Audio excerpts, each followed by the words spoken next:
शख्सियत में आज हम चर्चा करेंगे बॉम्बे टॉकीज बैनर की निर्माता देविका रानी के बारे में।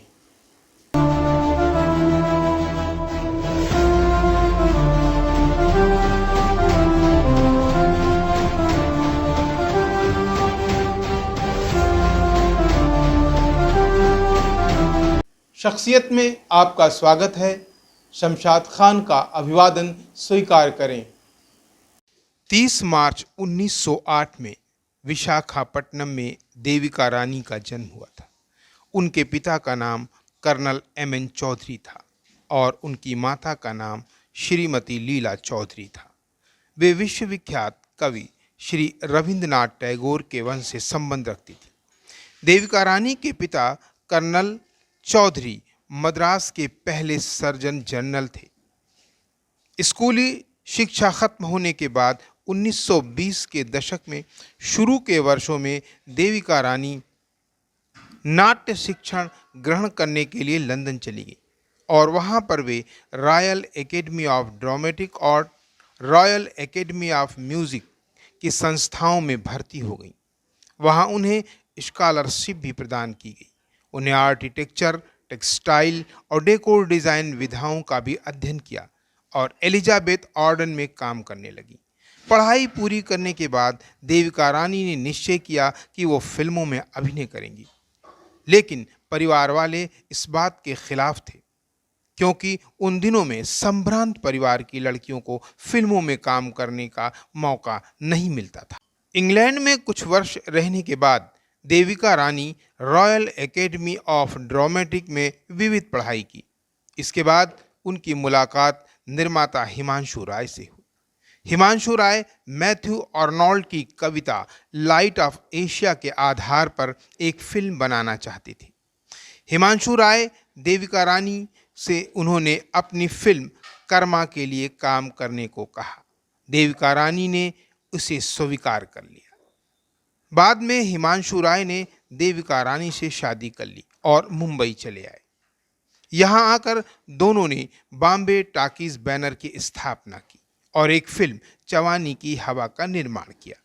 1935 में प्रदर्शित देविका रानी द्वारा अभिनय की गई फिल्म काफ़ी सफल रही।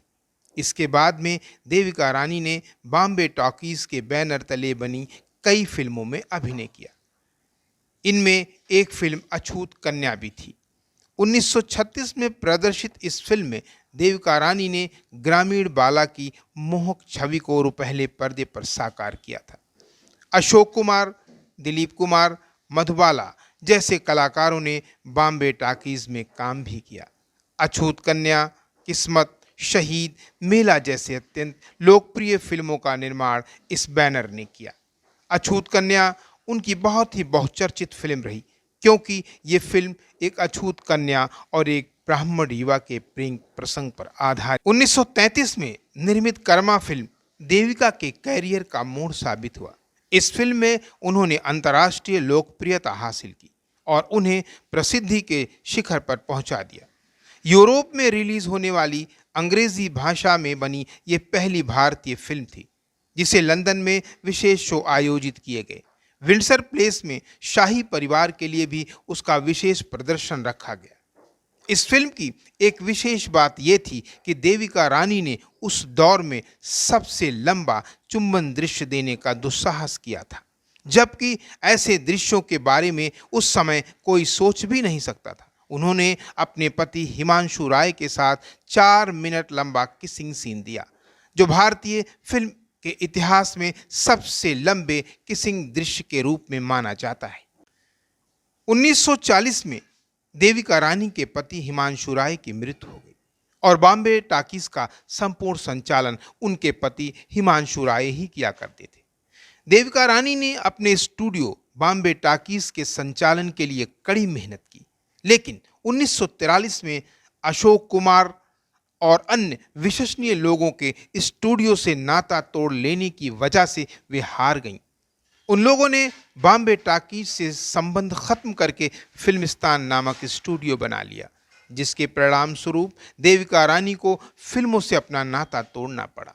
काफ़ी समय बाद 1945 में उन्होंने रूसी चित्रकार स्वेतोस्लाव रोरिक के साथ शादी कर ली और बंगलुरु में जाकर बस गईं। भारत के राष्ट्रपति ने 1958 में देविका रानी को पद्मश्री पुरस्कार से सम्मानित किया गया। 1970 में उन्हें दादा साहब पुरस्कार से भी सम्मानित किया गया।